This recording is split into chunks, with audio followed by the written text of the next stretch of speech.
Assalamualaikum warahmatullahi wabarakatuh. Waalaikumsalam warahmatullahi wabarakatuh. Alhamdulillahirabbil alamin. Assalatu wassalamu ala asrofil anbiya'i wal mursalin wa ala alihi wa sahbihi ajmain, amma ba'du. Asyhadu an la ilaha illallah wa asyhadu anna Muhammadar Rasulullah. Allahumma shalli ala sayyidina Muhammad wa ala ali sayyidina Muhammad. Para pemirsa TVRI Jambi dimanapun Anda berada, Alhamdulillah. Senang sekali seperti biasa di hari Kamis sore ini pukul 5 sampai dengan pukul 6 sore kami kembali hadir menyapa pemirsa di rumah tentunya dalam acara Majelis Ilmu Kita Syiar. Adapun tema yang akan kita angkat dalam program acara Syiar pada sore hari ini yakni berkaitan dengan 3 tingkatan ibadah. Dan berkaitan dengan tema kita tentunya seperti biasa sudah kita hadirkan Al-Ustadz kita yang insya Allah akan memberikan tausiahnya pada sore hari ini. Kita akan berkenalan terlebih dahulu, sudah hadir Kiai Haji Miftahul Huda. Assalamualaikum Ustadz. Waalaikumsalam warahmatullahi wabarakatuh. Apa kabar Ustadz? Alhamdulillah. Alhamdulillah ya Ustadz ya. Dan pemirsa di rumah, tidak hanya Ustadz kita yang hadir di studio TVRI Jambi, alhamdulillah Allah mudahkan juga langkah kakinya ibu-ibu majelis taklim yang tentunya pada sore hari ini telah bersemangat untuk mendengarkan tausiah. Sudah hadir di studio TVRI Jambi ibu-ibu majelis taklim dari komunitas muslimah kreatif. Assalamualaikum ibu-ibu semua. Waalaikumsalam warahmatullahi wabarakatuh. Apa kabar ibu-ibu? Alhamdulillah. Alhamdulillah sehat ya Bu ya. Saya yakin ini kreatif semua Ustadz ya, karena sesuai komunitasnya muslimah kreatif ya Ustadz ya. Baik pemirsa di rumah, tentunya tadi juga di awal kita juga mau sapa ada El Hawa Musik yang sudah menghibur kita tadi di awal dengan lantunan sholawatnya yang begitu indah. Assalamualaikum El Hawa. Masya Allah sehat. Alhamdulillah ya sehat ya. Dan pemirsa di rumah seperti yang saya sampaikan tadi pada sore hari ini seperti biasa kita akan mendengarkan tausiah yang akan disampaikan oleh Al-Ustadz kita Kiai Haji Miftahul Huda terkait dengan tema yang akan kita angkat yakni 3 tingkatan ibadah. Kita tahu sebagai umat muslim dan sebagai penganut agama Islam sudah sewajibnya kita melaksanakan dan menjalankan ibadah sebaik-baiknya. Lantas 3 tingkatan ibadah yang dimaksud dalam tema kita pada sore hari ini seperti apa? Langsung saja kita akan mendengarkan tausiah yang akan disampaikan oleh Al-Ustadz kita. Silakan Ustadz. Assalamualaikum warahmatullahi wabarakatuh. Waalaikumsalam warahmatullahi wabarakatuh. Innal hamdalillah wassalatu wassalamu ala Rasulillah wa ala alihi wa ashabihi wa mawalah la haula wa la quwata illa billah. Rabbi syrah li sadri wa yassir li amri wahlul 'uqdatam min lisani yafqahu qawli, amma ba'du. Pemirsa TVRI Jambi yang dirahmati Allah dan ibu-ibu majelis taklim muslimat kreatif. Yang dirahmati Allah. Tema kali ini adalah 3 tingkatan ibadah dalam sebuah kitab yang disebut dengan Syarah Arba'in Nawawi. Imam Nawawi menjelaskan bahwasanya idza wujidal amalu wa qaranatun niyatu falahu salah satu aqwalin. Kalau ada orang beramal, maksudnya orang bekerja, orang melakukan sesuatu.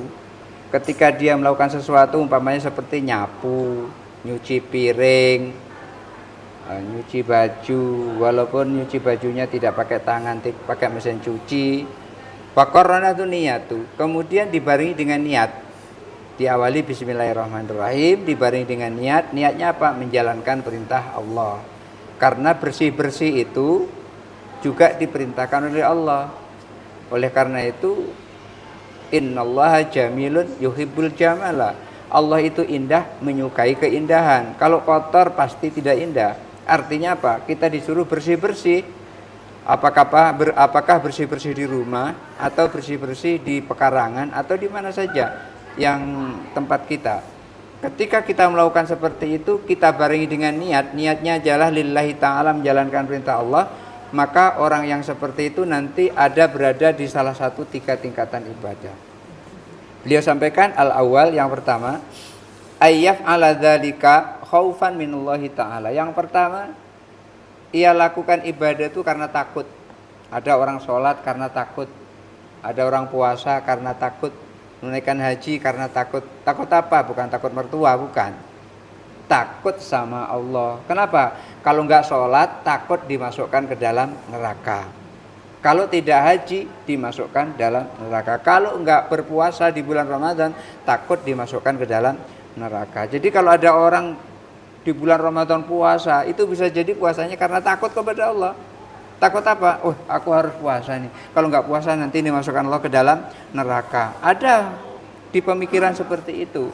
Kalau ada orang yang beribadah kepada Allah karena takut dimasukkan ke dalam neraka, itu tingkatan ibadahnya namanya ibadatul abid, ibadahnya seorang hamba. Di mana-mana hamba itu paling takut dengan tuannya. Apa itu hamba? Paling gampangnya itu hamba pembantu. Paling gampangnya pembantu. Pembantu itu di mana-mana takut sama tuannya. Begitu tuannya ada, rajin dia nyapu, rajin lipat baju, rajin. Kalau tuannya nggak ada di rumah, wah, bisa happy di rumah itu, karaokean di rumah itu. Begitu datang baru, itu namanya seorang pembantu takut sama tuannya. Kalau ada pembantu nggak takut sama tuannya, itu alamat pembantu bosan kerja, akan dipecat oleh tuannya. Oleh karena itu, ketika seseorang beribadah karena takut kepada Allah, karena takut kepada Allah ini dimasukkan ke dalam neraka kalau tidak sholat, kalau nggak puasa, maka orang itu tingkatannya adalah ibadatul abid. Kemudian yang kedua, wasani ayyaf ala dzalika li talabil jannati wathawabi. Yang kedua ini ia ibadah bukan karena takut kepada Allah, bukan. Ia puasa tidak takut dimasukkan ke dalam neraka, enggak takut, biarin aja puasa dimasukkan dalam neraka, enggak takut. Dia sholat tidak takut kalau terhadap neraka, enggak takut. Dia menunaikan ibadah haji juga enggak takut dengan neraka Allah, enggak takut. Semua yang dia lakukan itu tidak karena takut kepada Allah. Karena apa? Litolabil jannati wasawabi. Ia sholat karena minta surga, minta pahala. Ia puasa di bulan Ramadan karena minta surga, minta pahala. Ia haji karena minta surga, minta pahala. Apa boleh kita ibadah karena minta surga, minta pahala kepada Allah? Boleh. Karena memang Allah sendiri yang nyuruh. Allah yang nyuruh. Ya ayyuhalladzina amanu hal adullukum ala tijaratin tunjikum min adzabin alim. Hai orang yang beriman, maukah kamu aku tunjukkan kepada sebuah bisnis di mana bisnis itu akan menyelamatkan kamu keuntungannya dari siksa yang sangat pedih. Allah yang nyuruh kita untuk berbisnis, kita untuk berdagang. Allah yang nyuruh. Jadi ketika kita sholat cari keuntungan, boleh. Umpamanya gini, pada saat kita lagi galau, kemudian kita sholat. Pada saat sholat kita minta galau kita itu dilepaskan oleh Allah, dibuang oleh Allah. Jadi pada saat sujud terakhir kita berdoa. Setelah membaca subhana rabbiyal a'la wa bihamdi, subhana rabbiyal a'la wa bihamdi, subhana rabbiyal a'la wa bihamdi, kita berdoa. Umpamanya, ya Allah, tetangga depanku itu kok masya Allah membulinya kelewatan. Berilah hukuman sesuai dengan kemauanmu ya Allah, umpamanya kayak gitu. Atau berilah dia petunjuk ya Allah supaya hatinya lembut pada saat sujud terakhir. Atau ketika kita punya anak kita nggak nurut sama kita orang tuanya, disuruh ke telanai malah ke sipin dia. Baik Ustadz, mohon maaf kita jeda dulu nih Ustadz ya. Oh ya gitu ya. Kita jeda sebentar, pemirsa di rumah. Tentunya jangan kemana-mana karena Syiar masih akan segera kembali, tetaplah bersama kami.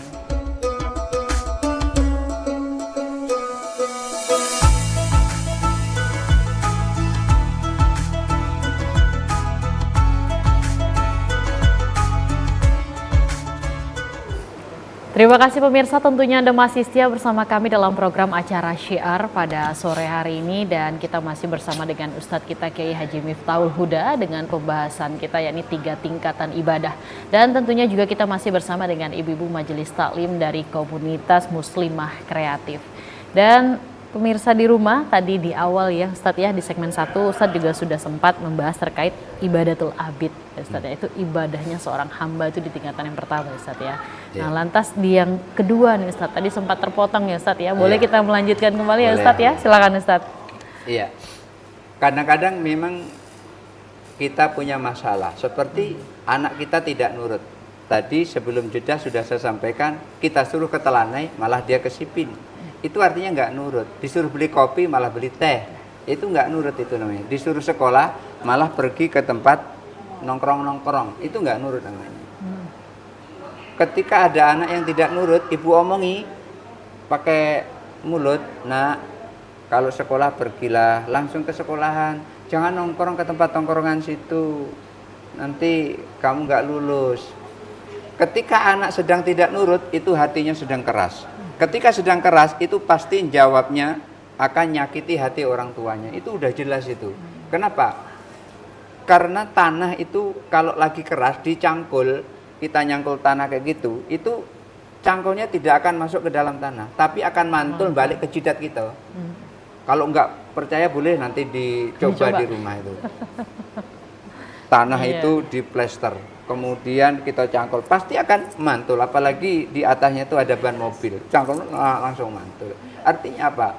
Ketika anak hatinya sedang keras, itu jangan diomongi dengan lisan, tapi diomongi dengan hati. Gimana ngomongi dengan hati? Itu tadi sujud terakhir, berdoa, ya Allah lembutkanlah hati anakku, jadilah dia anak yang soleh, anak yang soleha, anak yang nurut kepada kami orang tuanya, dan engkau ya Allah, menurut kepada engkau ya Allah sebagai Tuhannya. Jadi jadikan anak aku nurut padamu, kepada Rasulmu, dan nurut kepada kami ya Allah. Jadi dalam sholat itu kita berdoa seperti itu. Berarti di sini sholatnya kita ada sesuatu harapan. Harapan kita kepada Allah. Harapan apa? Supaya anak kita menjadi anak yang soleh dan soleha. Jadi ketika seseorang beribadah, tidak karena takut kepada Allah, tapi karena minta surga, minta pahala, berarti orang itu ketika beribadah ada harapan kepada Allah. Kalau ada orang yang beribadah karena minta surga, minta pahala seperti ini, bukan karena takut kepada Allah, bahwa ibadatu tujar, disebut dengan ibadahnya pedagang. Di mana pedagang itu nggak pernah cari rugi, nggak pernah. Yang dicari adalah keuntungan. Modal 1.000, maunya dia adalah 1.200 untungnya, atau bahkan bisa lebih. Ketika seseorang ibadahnya minta keuntungan seperti ini, itulah disebut dengan ibadatut tujar. Dan Allah memang membolehkan untuk melakukan ibadah dengan ibadatut tujar seperti ini. Kemudian yang ketiga, asalis, yang ketiga, ayyaf ala dzalika, ia lakukan yang ketiga ini bukan karena takut kepada Allah, takut masuk neraka tidak, minta keuntungan juga tidak, minta surga tidak, minta pahala juga tidak. Ada orang ibadahnya model seperti itu yang ketiga ini. Lalu untuk apa dia ibadah? Takdiyatan lil ubudiyati. Dia ibadah itu karena melaksanakan hak ubudiyahnya kepada Allah. Karena dia tahu, wa ma khalaqtul jinna wal insa illa liya'budun. Tidak aku ciptakan jin dan manusia kecuali untuk menyembah kepada Allah. Manusia seluruhnya di dunia ini diciptakan oleh Allah, satu-satunya adalah untuk beribadah kepada Allah. Tapi ingat, ibadah itu bukan seperti sholat, puasa, zakat, itu saja bukan.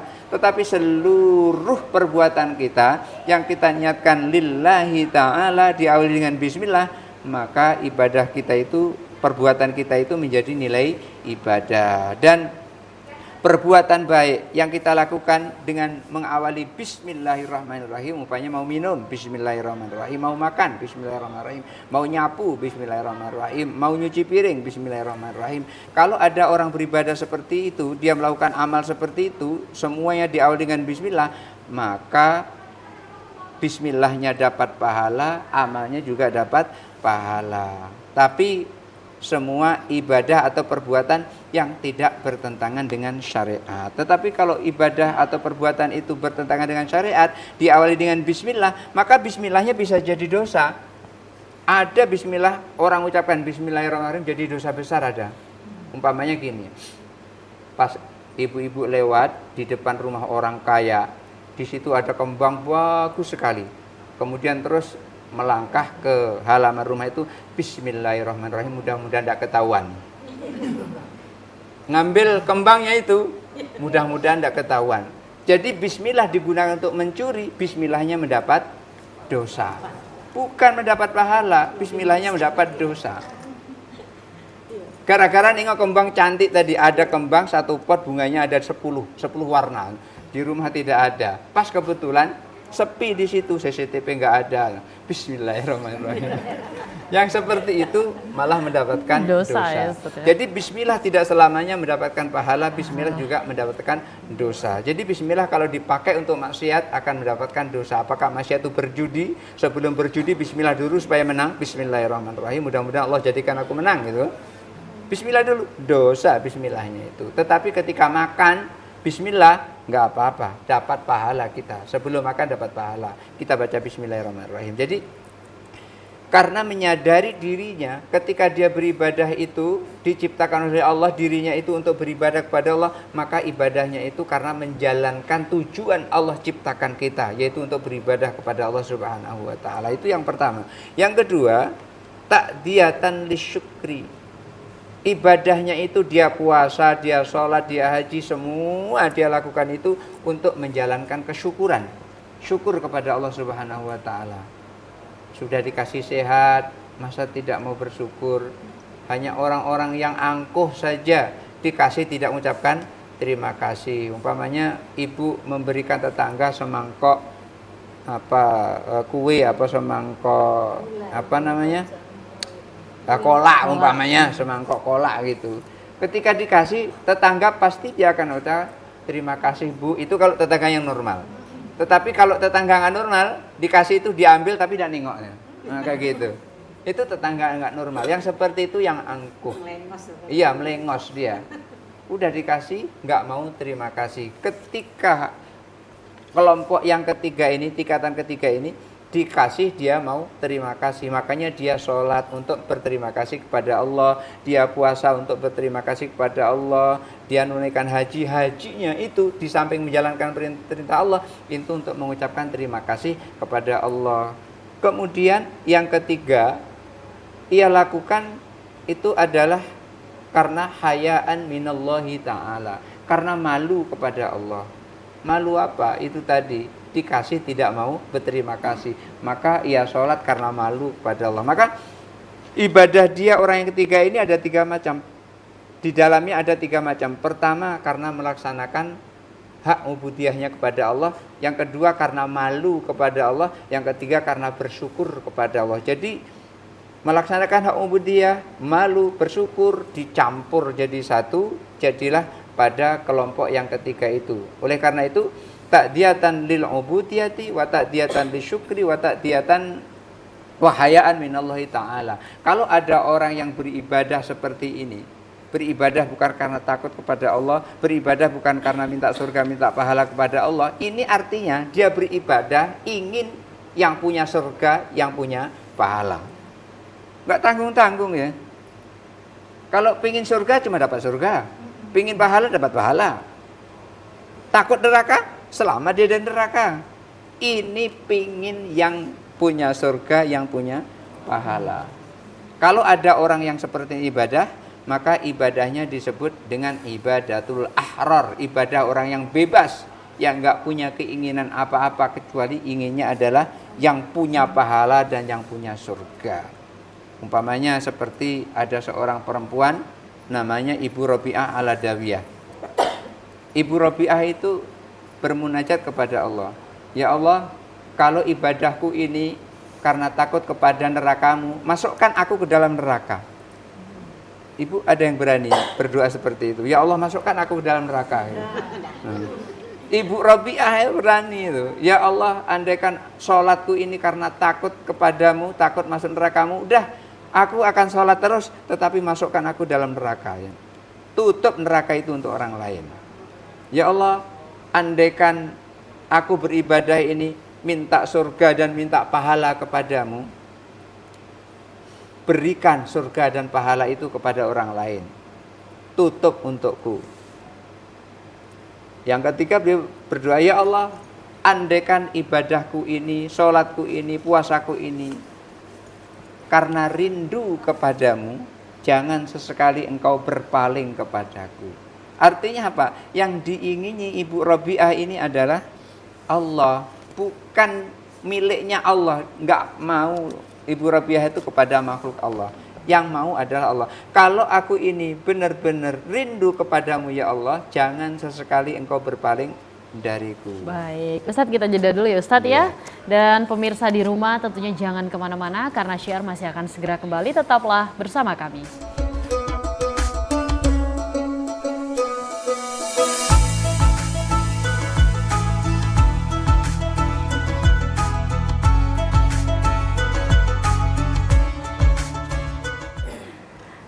Baik pemirsa, itu dia tadi ya lantunan lagu Islami yang telah dilantunkan kembali oleh El Hawa Musik pada sore hari ini, dan kita masih melanjutkan terkait dengan tausiah yang disampaikan oleh Al-Ustadz kita Kiai Haji Miftahul Huda, yakni 3 tingkatan ibadah.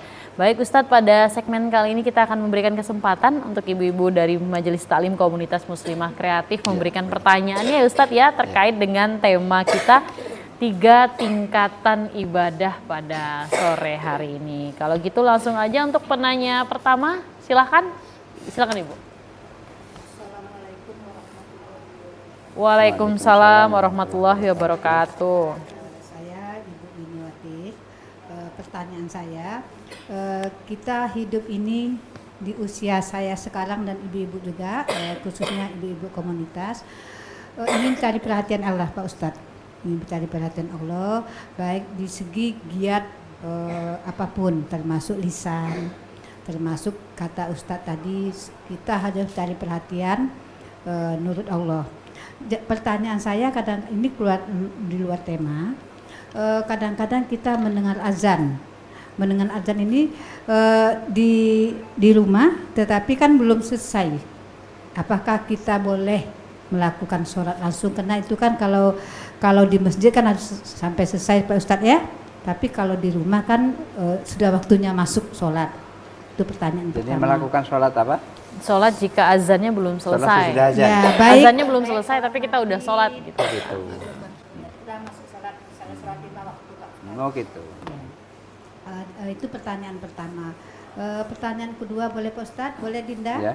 Ya, silakan Ibu. Pertanyaan kedua yaitu setiap giat kita ini kan saya bilang tadi ingin cari perhatian Allah, dan kita ingin semua giat kita, lisan kita ingin mendapat pahala. Jadi apapun ya Pak Ustadz ya, jadi saya mohon juga Pak Ustadz ngasih masukan dengan kami, dengan saya, dengan ibu-ibu semua lisan, semua tingkah laku kita itu kan ada ijab, ada apanya Pak Ustadz ya. Itu aja pertanyaan saya. Assalamualaikum warahmatullahi wabarakatuh. Oke, baik, terima kasih Ibu atas pertanyaannya, dan kami persilakan untuk penanya kedua. Silakan Ibu. Assalamualaikum warahmatullahi wabarakatuh. Waalaikumsalam warahmatullahi wabarakatuh. Saya Ibu Haja Ermawati dari Komunitas Muslimah Kreatif, ingin bertanya sama Pak Ustadz. Ini mengenai ibadah tadi Pak Ustadz. Kita sebagai anak kan boleh menghajikan bapak atau orang tua kita yang sudah meninggal dunia ya Pak Ustadz ya. Ini yang ingin saya tanyakan, apakah kita sebagai anak atau ahli waris mengikut korbankan untuk orang tua kita yang sudah meninggal dunia?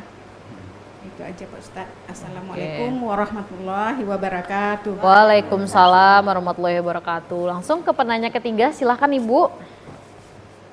Bismillahirrahmanirrahim. Assalamualaikum warahmatullahi wabarakatuh Pak Ustadz. Waalaikumsalam. Nama saya Ibu Nur Hasanah dari KMK Kota Jambi. Yang saya ingin tanyakan kepada Pak Ustadz, bagaimana cara meningkatkan ibadah kita untuk kesabaran dan keikhlasan, supaya kita nih ibu-ibu nih sering ada ikhlasnya Pak. Iya. Nah apalagi orang yang utang misalnya ya Pak, tidak bayar, mulailah ngutuk. Nah jadi bagaimana caranya meningkatkan supaya kita nih sampai jangan berbuat yang ya tadi pikiran kita tadi jadi buat dosa ya dak Pak. Nah, saya barangkali itu pertanyaan saya. Saya rasa makasih. Wassalamualaikum warahmatullahi wabarakatuh. Waalaikumsalam warahmatullahi wabarakatuh. Terima kasih Ibu. Boleh langsung dijawab untuk pertanyaan pertama dulu. Silakan Ustadz. Terkait jika sudah azan, sudah masuk waktu sholat, namun azan di masjid belum selesai, tapi kita sudah melaksanakan ibadah sholatnya, bagaimana? Azan itu adalah pertanda masuknya waktu sholat. Jadi tidak boleh azan kalau waktu sholat belum masuk. Maka ketika seseorang, terutama ibu-ibu yang sukanya sholat di rumah, begitu azan boleh sholat, tidak apa-apa. Yang tidak boleh itu azan belum masuk, kemudian sholat zuhur. Masih jam 11 sholat zuhur. Nah itu nggak boleh yang seperti itu. Wah tadi kan udah kedengaran azan, rupanya HP yang azan. HP-nya azan katanya dari masjid.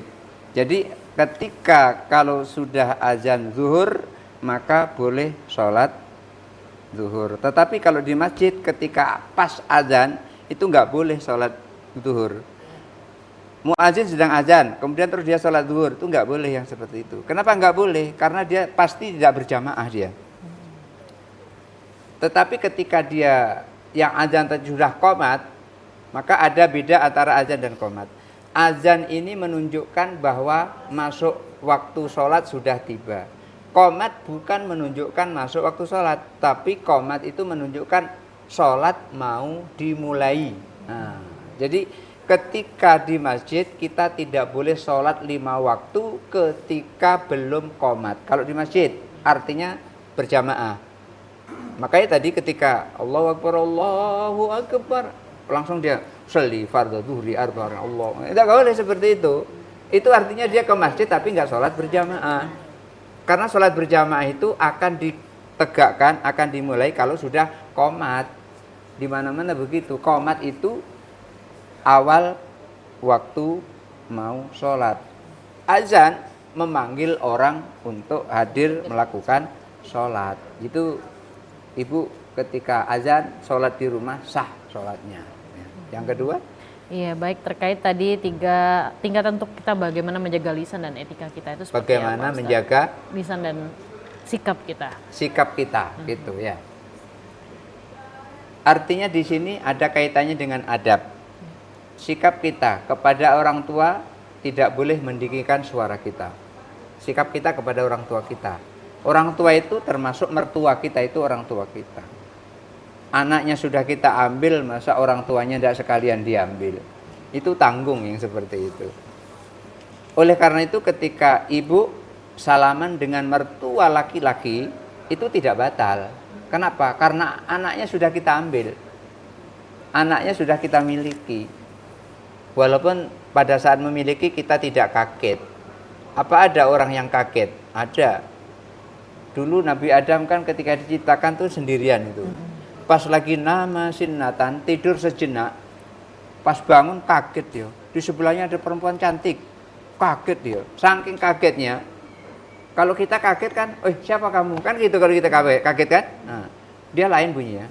Man laki. Kamu punya siapa? Bukan siapa kamu, tapi kamu punya siapa? Spontan.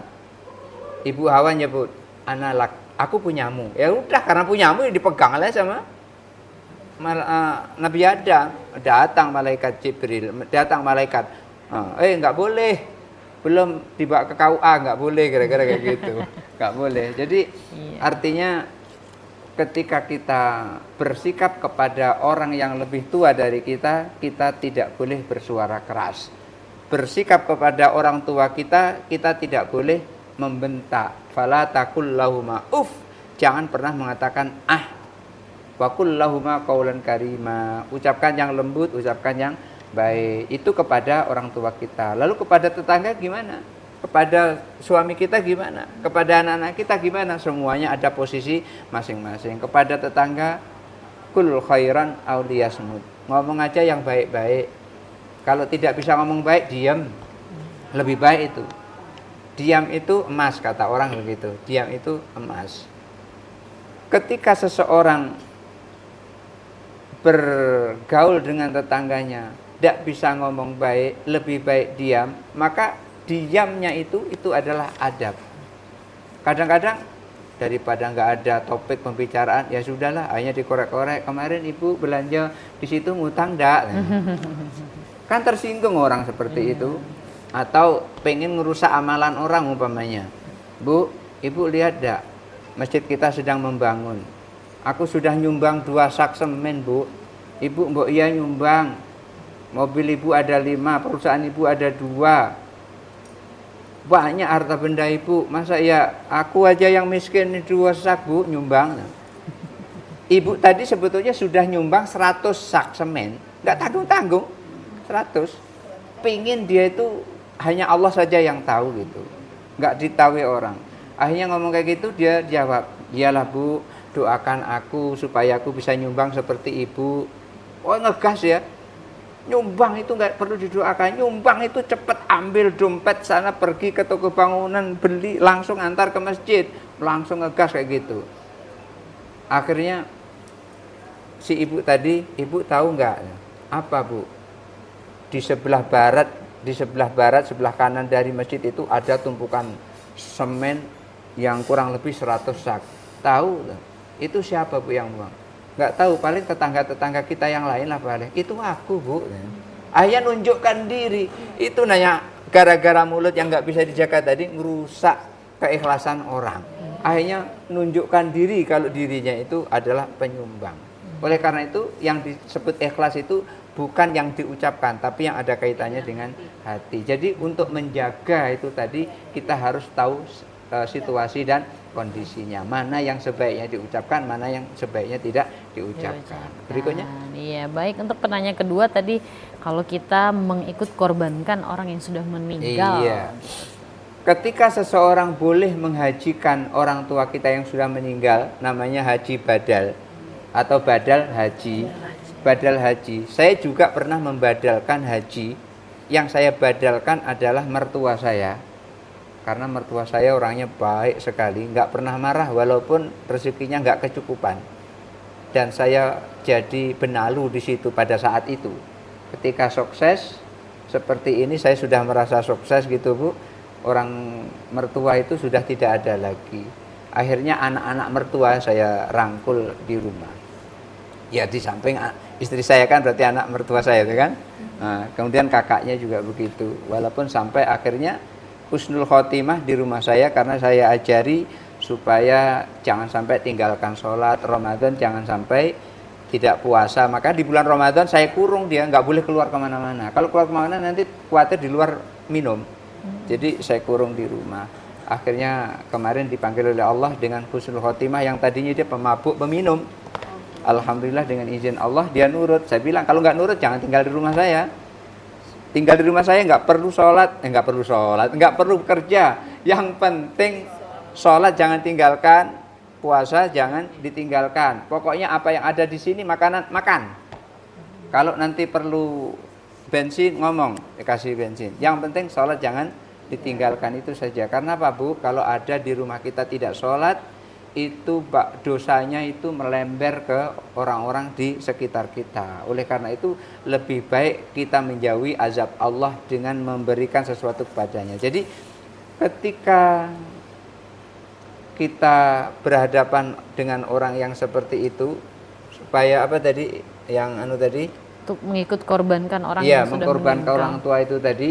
Ketika kita mengkorbankan orang tua, artinya itu menyembelihkan korban atas nama orang tua, kiasnya adalah badal haji, maka boleh. Boleh, tapi tidak harus. Tidak harus. Boleh tapi tidak harus. Karena badal haji saja boleh, apalagi yang korban yang sifatnya tidak wajib. Korban itu adalah sunnah muakkad, tidak wajib. Tapi haji itu adalah wajib. Ketika seseorang wajib haji, kemudian tidak menunaikan ibadah haji, tidak mau daftar haji, artinya dalam hati itu nggak ada keinginan sama sekali untuk menunaikan ibadah haji, maka Allah ancam fal yamut nasronian au yahudian, mati dalam posisi Nasrani atau kedudukan Yahudi. Oleh karena itu haji saja boleh dibadalkan, apalagi cuman sunnah muakkad, mengkorbankan orang tua, artinya menyembelihkan korban atas nama orang tua. Dulu ada seorang sahabat namanya Ubadah. Ubadah ini bertanya kepada Rasulullah, Ya Rasul, boleh nggak aku bersedekah atas nama ibuku? Boleh katanya. Sampai nggak pahalanya? Sampai kata Rasulullah. Ini riwayat Imam Muslim ya. Akhirnya Ubadah ini punya kebun korma, satu kebun itu buahnya disedekahkan kepada orang-orang.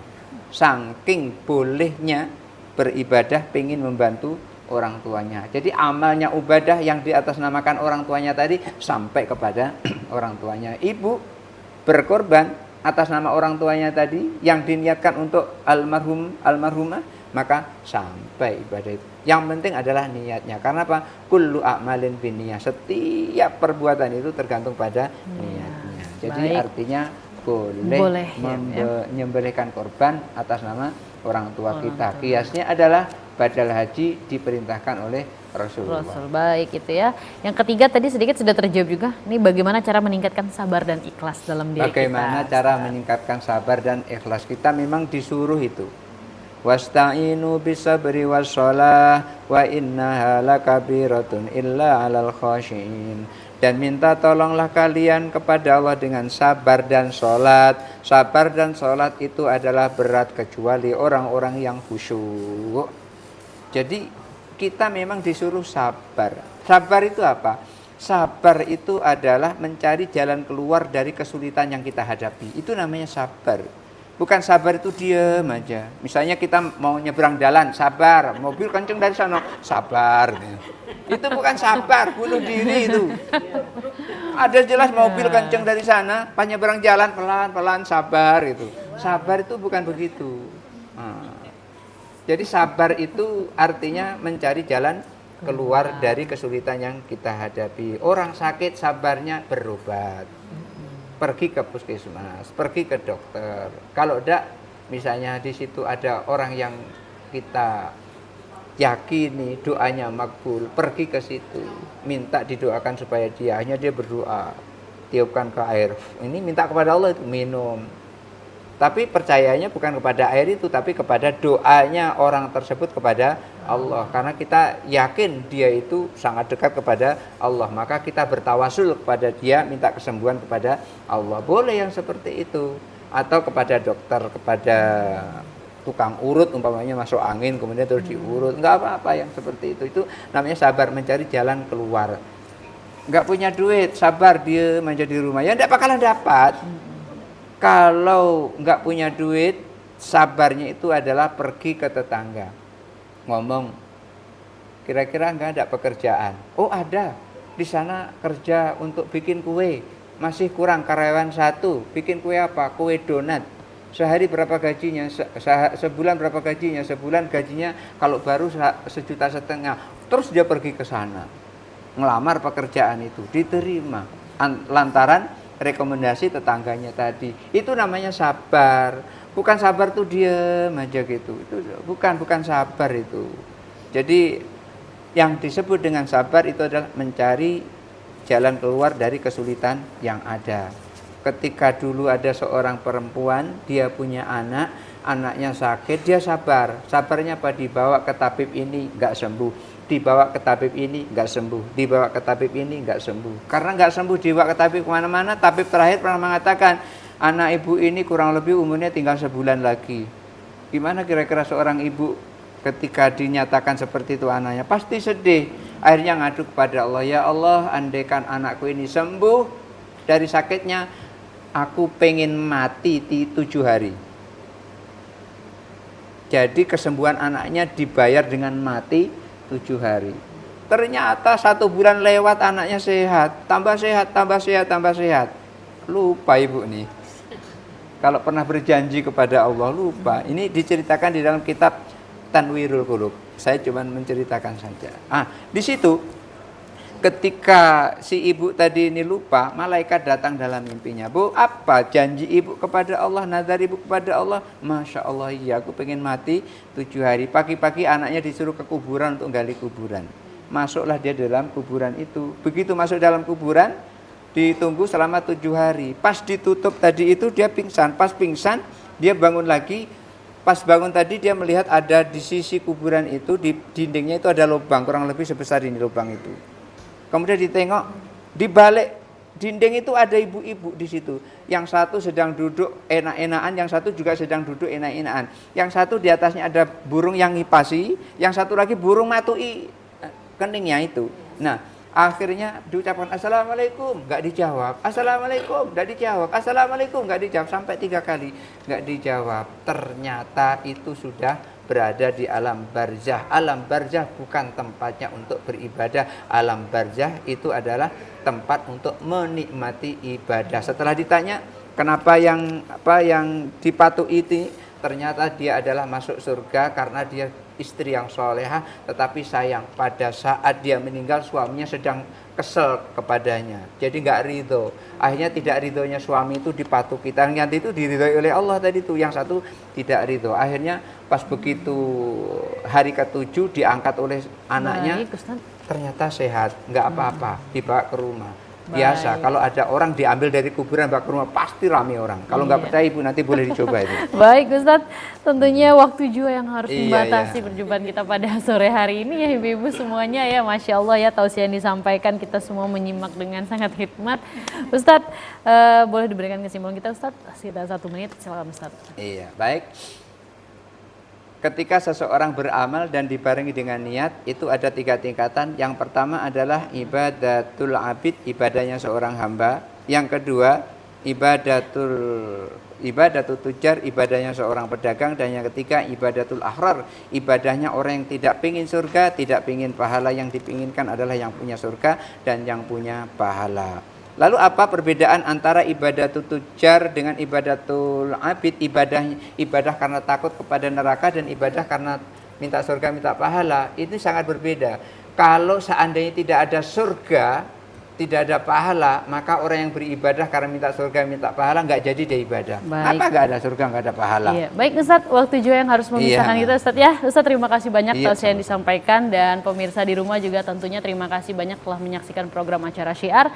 Terus saksikan program acara Syiar setiap hari Kamis pukul 5 sampai dengan pukul 6 sore hanya di TVRI Jambi Punya Kito. Terima kasih juga untuk ibu-ibu semua dan sampai jumpa. Wassalamualaikum warahmatullahi wabarakatuh. Waalaikumsalam.